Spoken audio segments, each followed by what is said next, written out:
Salut à tous, c'est Syringa. Aujourd'hui, je voulais vous montrer comment vous pouvez faire chez vous pour pas grand chose, pour avoir un bon son à la guitare quand vous jouez au casque et pour pas déranger vos voisins.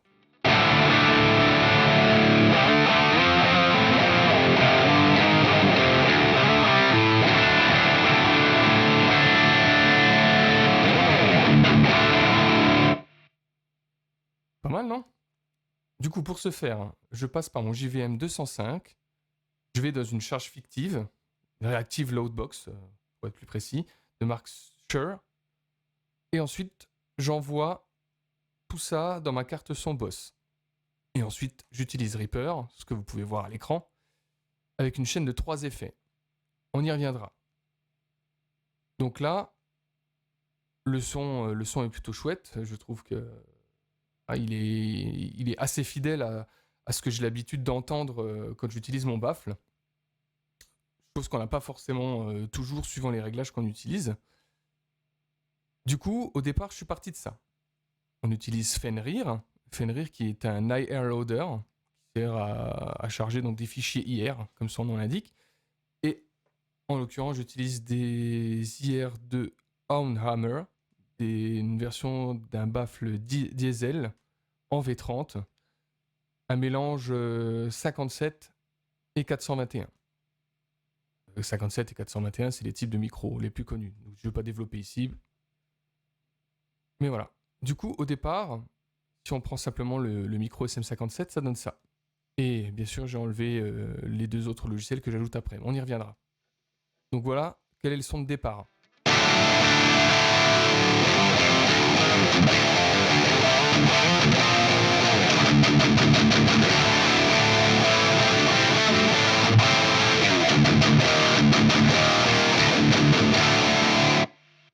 Voilà, donc à 57 tout seul, hein, c'est comme ça que ça sonne quand on n'ajoute rien d'autre. Voilà, c'est assez brillant, c'est assez tranchant, avec beaucoup de fizz qui sont pas très, très agréables à l'oreille. Donc déjà, dans un premier temps, ce qu'on peut faire quand c'est comme ça, si on veut juste utiliser un micro de 57, c'est rajouter un EQ. Donc là, en l'occurrence, ReEQ, qui est un logiciel gratuit, Fenrir aussi, et Aural River, qu'on va voir après, l'est aussi. Donc en général, ce que je fais, c'est que j'ajoute un filtre en pente assez douce, moins 12 dB par octave, à 5 kHz. Donc on va l'enclencher. D'abord sans. Avec.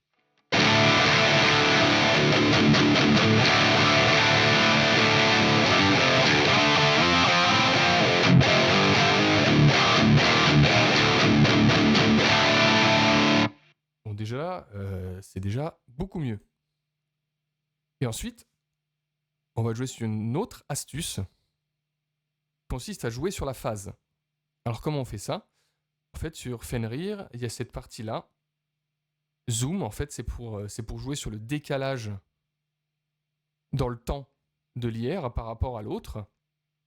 Et on va ajouter une autre IR, donc celle de 421. Après, le mélange, c'est à vous de voir ce qui vous plaît le mieux. Moi, j'ai choisi un 421 en plein centre et un 57 un peu excentré sur le baffle. Donc là, je mets les deux ensemble. Je recale parfaitement les pistes, elles sont parfaitement en phase.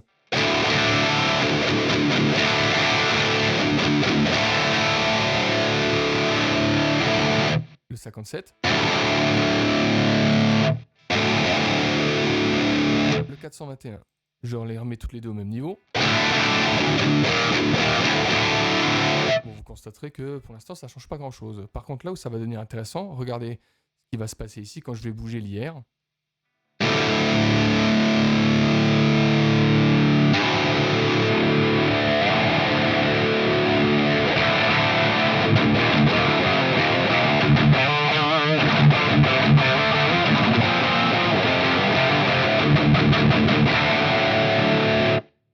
Tout le fizz a disparu. Je vous la refais en arrière.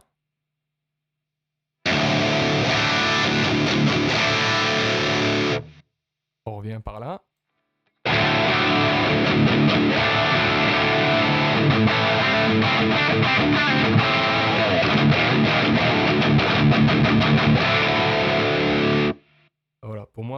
niveau du son, il n'y a pas photo. Bon, il y a tout le fizz qui disparaît, enfin, c'est vraiment plus agréable. Après, c'est propre à chacun. Effectivement, le son semble peut-être un peu moins brillant, mais honnêtement, moi je trouve que ça se rapproche plus de comment ça sonne quand on joue avec un vrai baffle que le son naturel d'un micro qui est juste devant la gamelle et qui chope toutes les fréquences qui sont pas agréables, quoi. Ensuite, il y a un autre truc qu'on peut faire pour encore ajuster tout ça. On inverse la phase sur un des deux fichiers. Donc inverser la phase, ça veut dire que en fait, les deux sources sonores sont censées, en gros, s'annuler, et en gros, il ne reste que la différence. Et en fait, ce qu'on entend ce qu'on va entendre quand je vais jouer, c'est juste ce qui reste entre les deux. C'est ce qui va disparaître quand je remets la phase à l'endroit. Et donc là, en fonction du volume, puisque là, finalement, ce réglage-là sert à régler la balance entre les deux fichiers hier. Donc là, je vais ajuster les niveaux des deux pour que ça sonne, selon moi, un peu mieux. On va essayer de trouver le son le plus dégueulasse possible, ce qui nous permettra d'avoir logiquement le meilleur son à la sortie.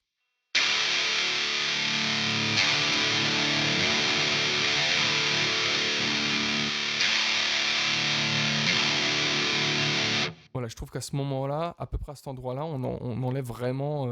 Je trouve qu'il y a encore plus de fréquences désagréables qui apparaissent à cet endroit-là. Du coup, je remets à l'endroit.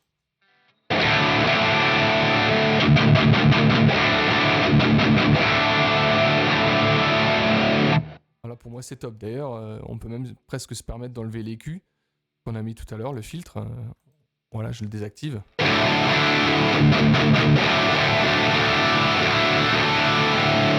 Il reste encore un peu de fizz, mais par rapport à tout à l'heure, on va le refaire. Hein. Regardez.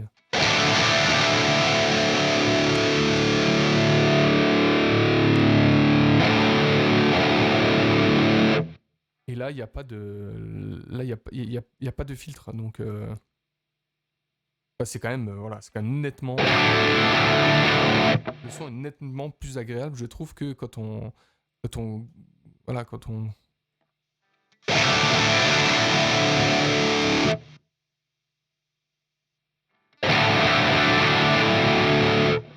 Voilà, après à vous de voir, hein, chacun a une vérité pour sa paire d'oreilles, mais moi personnellement, je trouve que le son est vraiment bien meilleur comme ça. Du coup, on va remettre l'écu et en fait, vous allez vous apercevoir qu'il y a juste vraiment plus de fizz, quoi.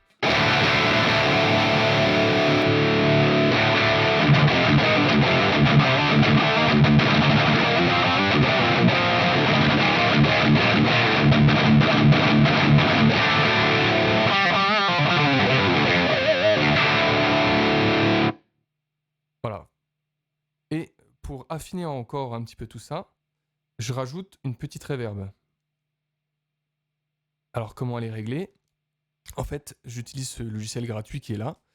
Je choisis le réglage qu'il y a pour les guitares. Il s'appelle, c'est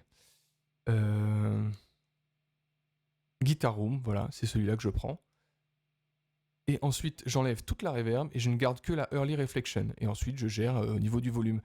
Et en fait, ça va avoir pour effet de donner l'impression qu'on joue dans sa pièce à guitare habituelle, dans son bureau comme moi aujourd'hui. Voilà, je vous montre.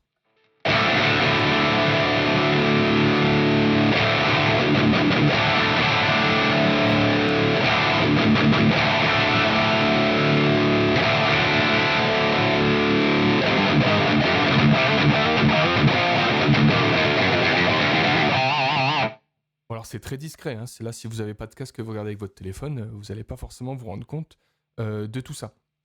Mais si vous mettez un casque, vous allez entendre, c'est extrêmement discret, mais quand on a un casque sur les oreilles comme moi en ce moment, ça donne vraiment une sensation un peu plus immersive du truc. Donc vraiment, moi, voilà, c'est comme ça que je joue quand je joue pour mon plaisir, chez moi, à la maison, voilà, comme aujourd'hui. Et la seule chose que je fais, par exemple, parce qu'en fait j'utilise la même chose pour mes guitares en mix, la seule chose que je rajoute, c'est ici, un filtre à 80. Voilà.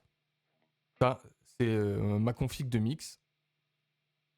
Et quand je fais ça, Après, j'ajuste au niveau des fréquences. En général, j'enlève un peu de 500 Hz ici. Je rajoute un petit peu de entre 2 et 3 kHz pour donner un peu plus de présence. Bon, après, ça, encore une fois, c'est en fonction de votre mix, en fonction de vos goûts, etc. Mais voilà, je reste simplement à filtrer les hautes fréquences quand je joue tout seul. Comme ça.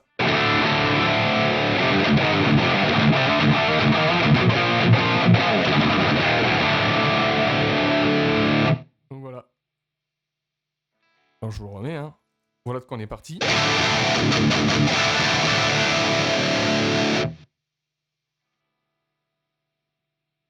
Et voilà qu'on arrive à la fin.